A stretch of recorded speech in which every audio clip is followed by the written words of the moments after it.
I'm Amy Wack. I'm the CERN Poetry Editor, and I'm very delighted to be here this evening to present Rosalind Hudis' beautiful book, Restorations. This is simply an enchanting book. When I received the manuscript, I was just completely won over. It's a really beautiful book by a mature artist of substance and quality. I'll give a brief introduction to Roz, and she will read some of her poems. We'll have a few little questions after sections of poems. And if you have a question you can think of yourself, please put it in the chat. If you know how to use the chat, it's the little button at the lower bottom of your screen. It's nice to see everyone here this evening. We had a really beautiful day in Cardiff, and Roz tells me it's been quite nice and spring-like up in West Wales as well. It's great to have an artist who lives in West Wales. Right. Rosalind Hudis is a poet who has lived for many years in West Wales. She works as a freelance writer, an editor, and a tutor, and she currently teaches part-time for the University of Wales in Lampeter. Besides appearing widely in various journals, she has published a pamphlet, Terra Incognita, and a full collection, Tilt. A poem from Tilt was highly commended in the Forward Prizes in 2015. She has won awards in various competitions, including the National Poetry Competition. She's a Hawthornden Fellow and a recipient of the Literature Wales Writer Bursary in 2013 and 2018. The wonderful poet Matthew Francis says about her work, "No poet I know writes about art with such intense feeling for its materiality, for smells and textures, as well as nuances of color. If a poem is like a picture, these are history paintings, rich in human detail and many layered in their brushstrokes." Roz, will you read some of your lovely poems for us? Okay. Well, first of all, thank you everyone for being here. It's a real delight and an honour to see you all. And Croeso, I'm going to start with the first poem in the collection, which is called Shellac. It has archived anemia, the Phillips London Library Globe, lowered onto kit box shelves in my parents' front room. Blue faded from an imperial lush, continents as techni-thin green or lemon like magic painting, a collusion with flattened zones for military convenience. The world is traversable in Latinate script, variably sized, with a hidden reasoning why Tashkent is larger than Alaska. It creaks on turning, dense longitude and tribes, impossibly fragile. Told not a toy, we sense how all that sediment, time, expansion, all the geography hours inflicted by Dad rest on two demi-hemispheres of paper, glued, pre-digital, childhood's dissolvable work, origami, shadows, balsa wood spitfires, paper, shaped, torn, spilt on, limp. A globe's constructed like a face, epidermis pasted to a mould, plastered, papered, inside a wooden cross pinned to the equator. It carries losses, a thickened and darkened surface. Panelled in under a weight of old shellac, and later wax mouse-trailed with gunk, 6,000 stars and planets on the celestial globe. The original so thin, belief is all that reels them out across space and cobalt. Thank you. So I think that poem kind of guides you into the core themes of the collection, which have a lot to do with the effects of erosion and time and decay, and the ways that we fight back against that process and try to preserve the things that matter to us. And I explore this theme from a number of angles and across various sorts of events and time periods and characters. And a major theme is that of art and art restoration. And I remember as a small child, I used to stand very close to my father as he painted. He was a very keen amateur paper, and I could see the globs of paint glowing on his paint palette, the whites and the blues and the yellows, and the way he blended them together with his palette knife. And I can remember the smells of turpentine and oil. And I think this reminds us that art is matter and art is labour. This is called The Artist Mixes Colour in the Renaissance. Don't think of me as lime-robed and lost in undailiness. I come with sleeves rolled up, worker in a mire of substance. Yes, I stink. I chew on a rotted wafer of dried fish glue, my saliva in the mix. How else to stretch the hue of some frosty cleric? My paints are part kill, rabbit skin, horse hoof, pig's blood. I knife mine, grind, churn, pound steep, sweat my way to that primal blue you worship. When you varnish me with meaning, remember the grit under my nails, the fumes. Green comes from the labour camps you made for your longing. And that hair-coiled girl resolved from light. She's no touched up pink fix. She took on the earth to coagulate. Egg yolk, red clay, mineral, old linen, marble dust. Do you think if she looked up, she wouldn't roar with the energy of her roots? Thank you. Fixative. The cormorant holding out his wings, and your eyes holding out with him. A barometer's dial, in between spaces, patch sewn to a baby's heart, stuff that congeals atoms. Formaldehyde, salt on anything, a coat of ashes, stair rungs to aircraft, syntax, ozone, pollen, gum spikes, lime wash, salad cream, magnetism, stars a metal hip, fossils in cement, the golden ratios, weight of carbon monoxide, how a day grips like shellfish.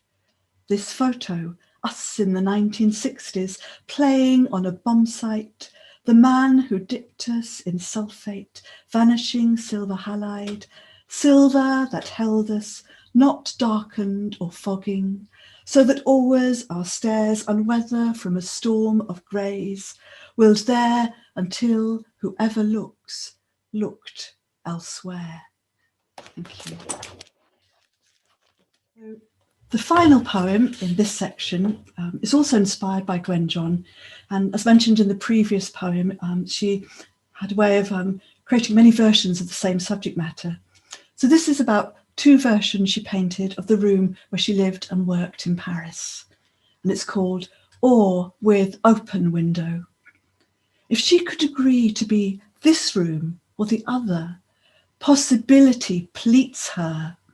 Not there, her outline sealed, but spreading invisible in 2 takes. 1 corner, 1 window, netted, unnetted, above a table that's the still crossfire, where her looking springs out from an open book or coils back into a crease of wired flowers. On a white chair, her blue coat streams labile, could let her slide through each frame. Even this one, where the window is closed, hard edges inside a stockade of angles, or with open window. The room's misted, sharp in the distance, she's hung a tent of reflections and sky.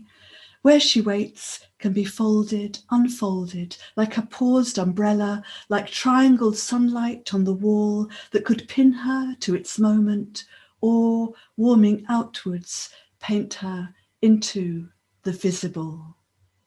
Thank you. Thanks. Thank you. Wonderful. Thank you so much, Roz. Oh, I love those Gwen John poems. Thank you. Gwen John is such an interesting painter, isn't she? Like for many years, her brother Augustus was much more famous, right? But Yeah, now I would say she is leaps and bounds more famous than Augustus John. She is yeah, I think so. I think that for the 20th century really took her up as a kind of, was it a standard bearer? And her amazing kind of introspection that she gets into her work.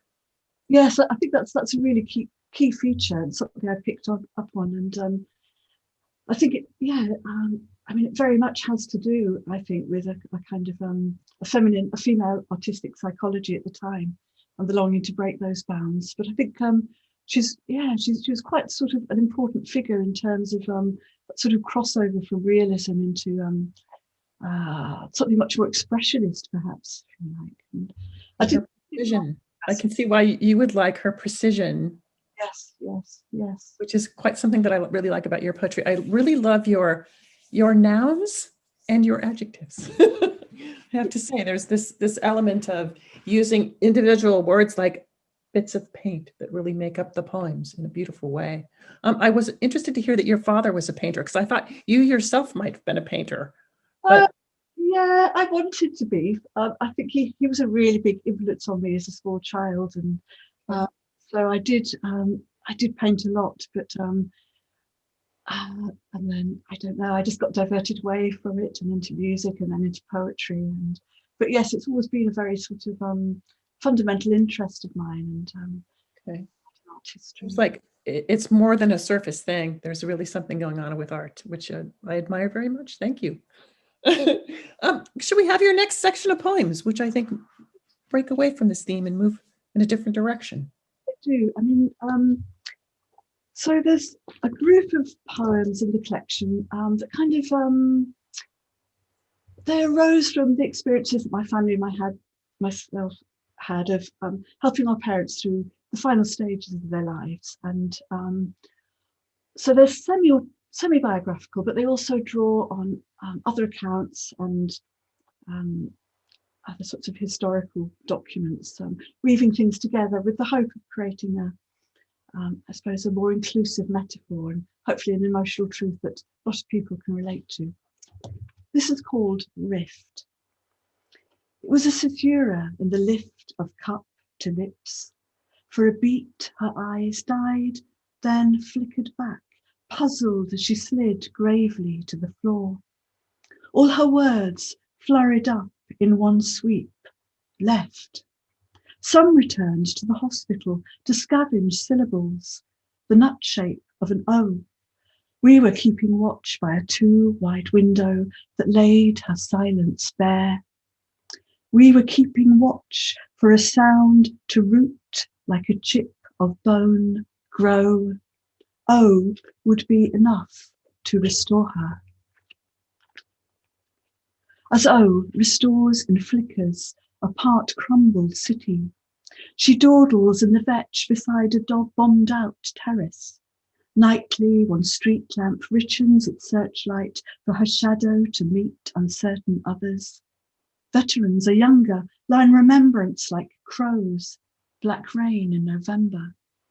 Foghorns lowing from the dock, a mother M cups and uncups an ear, undecided on hope. The casual day when M walks on to work, wartime, again a house behind implodes, heat echo of her stilettos.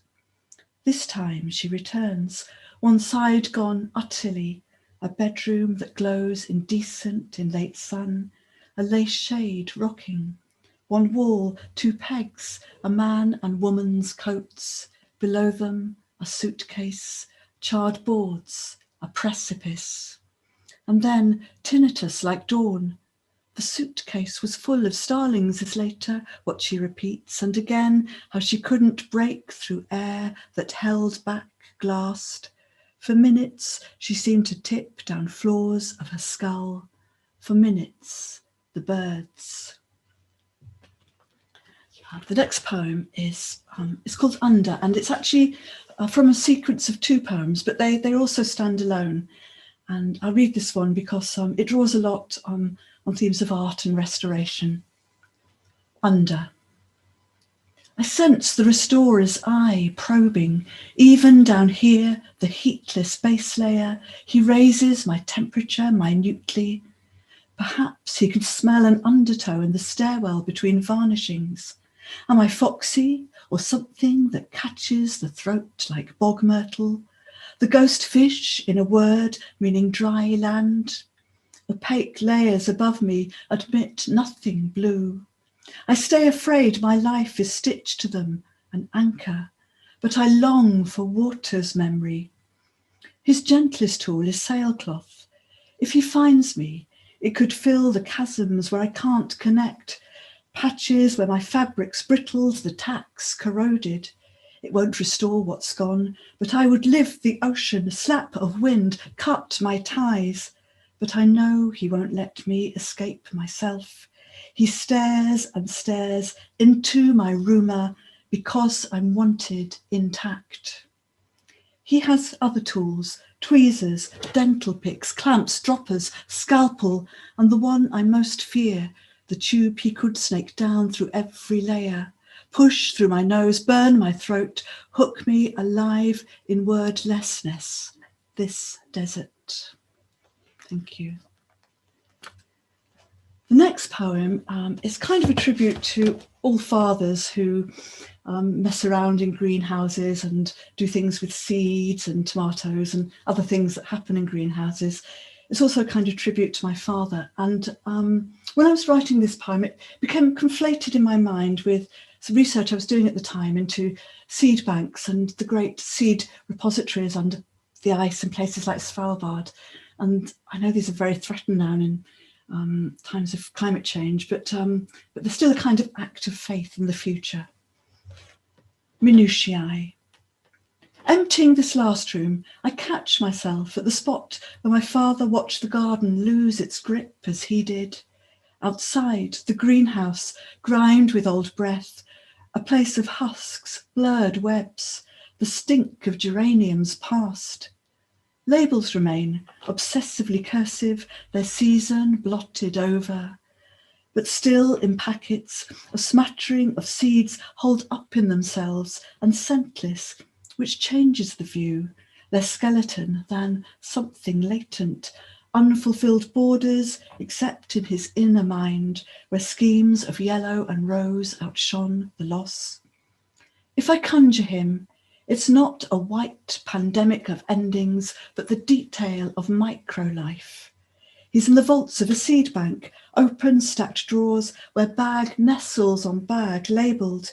He reaches to feel each one, how each husk names itself, muscular, fretted, black, phosphoric, ferrous, grey, rose, crept or smooth, uterine, fractal, worlds crumbled as cinders, yet not soft.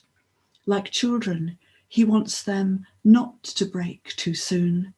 Seed can be forced if you storm it, gnaw at fault lines, fake an immobile daylight, lock in a room of winter, add salt or sugar, hood, let water engulf and drain, or simply narrow time. The greenhouse hoards its time in faith. Is my father bent to press a soil surface, lining up seeds like moments, each one a shade unlike another, living the preparation, its length a minutiae, his dark blue ink. Thank you. I think, Amy, did you want to ask some more questions now? Yeah, I'll ask a couple of questions, or one question anyway. I love the poems for your parents, your father. They're full of like kind of beautiful like sense of like ushering your loved ones into their next dimension. Really, there's nothing frightening about the world that you predict, even though losing one's memory is quite a frightening thing to happen to your parents, because I know like it happened to my mother as well. There's a sense of the uncanny when that occurs, because they're not really living in this world as we know it. But I think part of the reason, the way to be therapeutic about it is to relax into it and embrace a little bit of that surrealism yourself. And it's a sense of that can be a therapeutic, I think, as well as beautiful. So I really appreciated that about your poetry. I felt like it wasn't didactic. It wasn't trying to like force any point of view. It's more like an observation and a sense of empathy and understanding. So this is another whole string to your bow, as it were. I really appreciated that. I know the poems about your father seem to mean quite a lot to you. Can you speak a little bit more about those or so?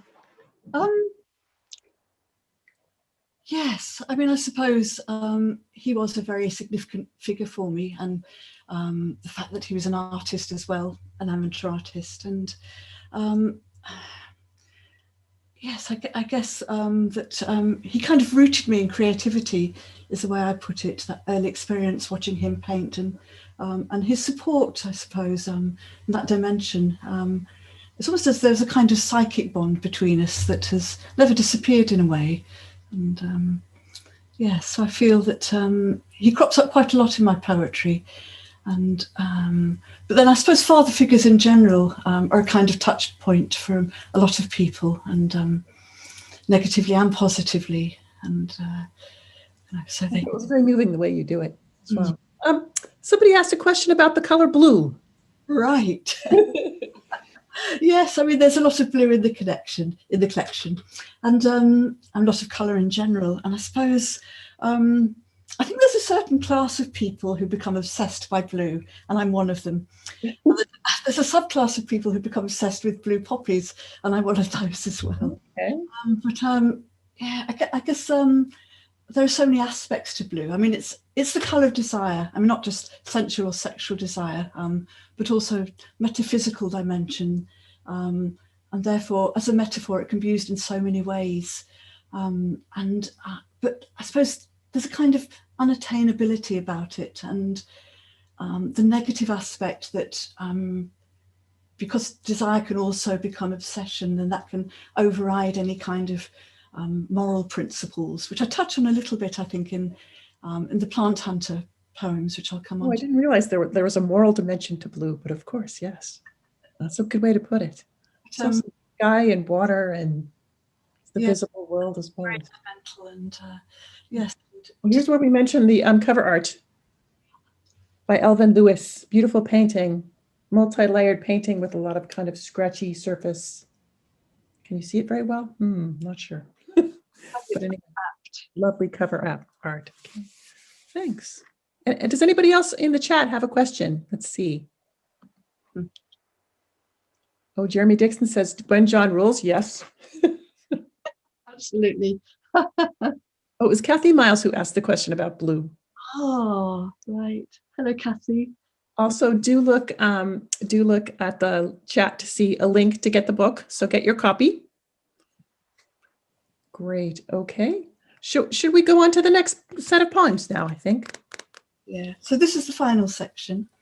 And so restoration spends quite a lot of time in the 19th century. And this is because that was a great era for, in the West at any rate, for collecting and for finding various ways of preserving specimens of all kinds. And it was also the great era of the plant hunters. And so I'm going to read from a sequence of poems about the plant hunter, British plant hunter, Joseph Hooker, who was a great friend of Charles Darwin and a fascinating character. He travelled all over the world at great personal risk, basically in order to thieve plants to bring back and attempt to naturalise in Britain. I believe he had some success with rhododendrons. This is called The Plant Hunter. Item: there must be food in China. Joseph Hooker. He is a man of lists. It's like laying steps across the river. You need to think in pebbles when the jungle's losing you 10 ways at once. Tweeds, for example, camphor oil and string. China's the map on his desk, a lunar quilt, massed creases that mean height and emptiness, places where mules slide over, vertigo, flowers. Where there are flowers, there are people seeded to valleys, ledges, a yellow outcrop of monks, rice, eggs, fowl. Logic is homespun and muscular, will get him from meal to the altitude for theft. But first, there is the moment when he transforms, when he stands up at dawn above a forest and sees the mountains gilded like a prize. He'll possess the image before he breaks a stem. To get that far, you need to conserve your breath. Square up, scale down, jam is essential to civilise mush, and whiskey is antiseptic, but nothing to dull the petals unfingered blue. Catalogue. Plant presses, blotters, ink, a moustache worn curls, an aptitude for dangling off a theory, hive mind of natives to actors, porter, spirit guide, lackey, cigars, adrenaline, an entitled extra meter on most who live here, whose bushy, rampant speech you dismiss a jungle of dialect, yet may help to hack through to the Latin singular Selene, campion. When you find her, tiny red mouth in a crevice, froths back as you pull, measure, dry her to a cipher. Barometer. Each day of this journey is full of chasms. The mountains turn on and off between mists. Like blue light to trigger the morning, he'll measure. Dew crazes two thermometers, he sinks into grass. Later, a bellowing shadow in a dust storm, he anvils the barometer against wind, notes nothing could be observed, disappointed. The day ends with damage unlisted, but an exact inking in of insects. He breathes on glass tubes, wipes in moonlight. The final poem is about an Inuit man, Minnick Wallace, who, along with his father and some others, was brought back to New York in the late 19th century by the explorer Robert Peary. And they were taken to the Museum of Modern Art and effectively kept as human specimens. That's Minnick there, the smallest individual at the front, and his father beside him. And Minnick's father very soon succumbed to disease, as you might expect, and died. So the poem takes up the story from there. Minnick. At his funeral, my father turned invisible. He who'd been eyed by thousands, his caribou a hint at the sharp white fear they were missing, stink of a kill. They hid his corpse under furs. Only later did I learn it was trickery, a log in wolf's clothing. The curators bowed oiled heads as the dead wood passed them, theatric down a box-lined avenue. They squeezed my hand. In fact, he was having the time of his death, skinned, scoured, bleached, numbered, his bones polished for the cabinet, which I later found. And when the stone blocking my breath lifted for a moment, I silently asked my father how he would rearrange the view. What would be the engine? Would he place at its heart that Arctic seal, yellow light steaming from its dive? Thank you. Thank you very much. Thank you. Oh, thank you so much, Roz. Beautiful poems. And a new thread, the thread of science, meticulous scientific observation and cataloging, and another whole area that seems it's sort of rich, rife with ores of mystery and possibility. Just beautiful poems. It's a real privilege to be publishing these. So thank you so much for your gorgeous book. I do have a question. We have a question from the chat. Were these poems written over a long period of time? Yes, they were actually. And so probably begun back in 2014, and they sort of developed over that. Some of the time they partly rose out of a PhD, and then they developed further beyond that. And I was lucky enough to have a writing respite, Hawthornden Castle. And yet they kind of evolved in a very organic way, that the one theme and one thread led to another, and kind of unfolded one layer into another. So although there was a big time span across which they were written, it felt almost like one moment, one vast moment. That's a beautiful way to describe it. Thank you so much. Thank you. Well, thank you. Got any more questions here? Let me see. I don't think so. There we are. I think there's one from Christian Donovan. Okay. It says, have you written about botched restorations of ancient murals and paintings as seen recently? Sorry, can you say it again, Sarah? Have you written about botched restorations, I'd say, of ancient murals and paintings as seen recently? No, that's a really interesting question. I certainly noticed some in my research, and I thought about it. I suppose it's a question of beyond the botch, where do you go from there? But I think it's very fascinating that in restoring a work of art, restorers, it's not simply a case of going back to the original. Under one layer, there's a repainting of the original and then another. And so there's this huge kind of set of questions going on about what is the authentic representation of this painting?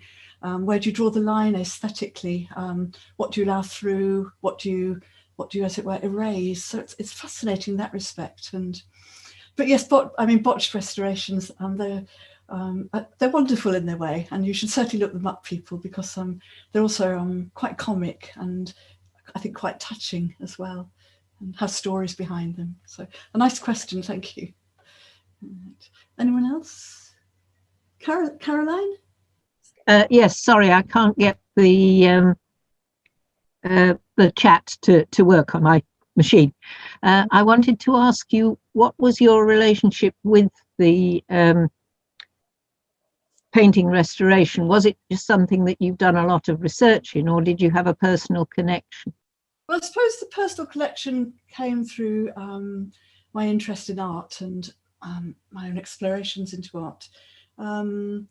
And so it developed out of that. But I suppose it's like one thing feeds into another. So I'm fascinated by ingredients and, you know, the multiple stories and images and ideas that go up to make a poem or a work of art, and the ways that these can appear across time. And so that naturally led into the direction of restoration, because restorers are pulling all kinds of ingredients together, chemicals and skill with wood and knowledge of art. And I suppose it's just the way that one kind of experience feeds into another and acts like a kind of magnet.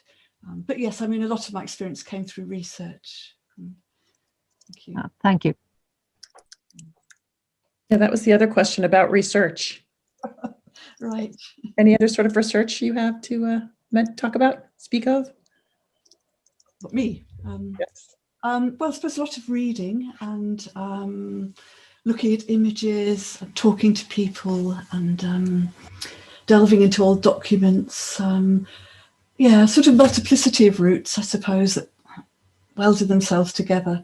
It is very much a kind of layering process, I think, and you discard things in the course of research, but then you see little light bulbs of connection, I think, lighting up in one area and then another, and you sort of draw them together. I had no idea what that poem Minnick was about, but I loved it anyway. So when you described the research behind it, I was like, oh yes, Inuit. It's like, and they were in a museum. So it was quite, I suppose you can see how the source material can lead you to something that transcends the actual facts of the case. It's just becomes a sort of. I love museums. I'm fascinated by museums, and yeah, they're kind of I think they're sort of metaphors for that kind of a process as well. I think we can ask you, what are you working on now? Are you working on? Right. Sowing the seeds of the next collection. There we go. Yes, it'll probably grow out of some of the themes that I've been developing in restoration. And I read a really fascinating article actually about what happened in museums during the pandemic, and the effect, for instance, on the air around the paintings, because there were fewer people and they didn't have this kind of oxygen-driven interaction with the viewer, and so there was a sort of beginnings of something there. I'm not necessarily going to write about the pandemic, but I suppose in a way it's going to feed into, it's going to be a kind of baseline that everything springs from. But oh, that sounds fascinating. I'm not sure yet, it'll develop, and then I'll send you the manuscript. Well, I look forward to seeing that. Sounds great. It's so nice to hear you and to hear your poems. And thank you everybody for coming. It's lovely when people come along to these digital events. We feel like we can get people from everywhere. So thank you so much. Should we have one poem to finish? Can we have one more poem? Okay. Do you have a personal favourite, Amy? I really like that poem, Fixative, but we already had that one, didn't we? Let's try another one. How about that little poem, Paris? Paris. Okay, I'll just find it in the book. Page 30. Thank you. Paris. Lime trees are dumb with chlorophyll. Wasps nurse whatever sweetness the bakers of crepe and beignet have smeared on the glistening air. They hang like half-cut bodyguards above the bent back of a girl who is thumbing the racks of vinyl. She sifts with forensic tip fingers, an archaeologist hunting codes locked in shimmer. Scratches buzz gyrate a counterline, off-beat, off their heads, swamp crazy jazz quivering on the city's white pate. Thank you. Thank you so much, everybody. And Thank you, Roz. Thanks, Sarah Johnson from Sarin. Thank you all for coming along. thank you, everyone. It's just been just lovely to see you all here, and people I haven't seen in the flesh for a very long time, people I've never met before, but I've talked to, and I really hope that you enjoyed the reading, and obviously I hope you'll buy the book. But anyway, thank you so much. Thank you.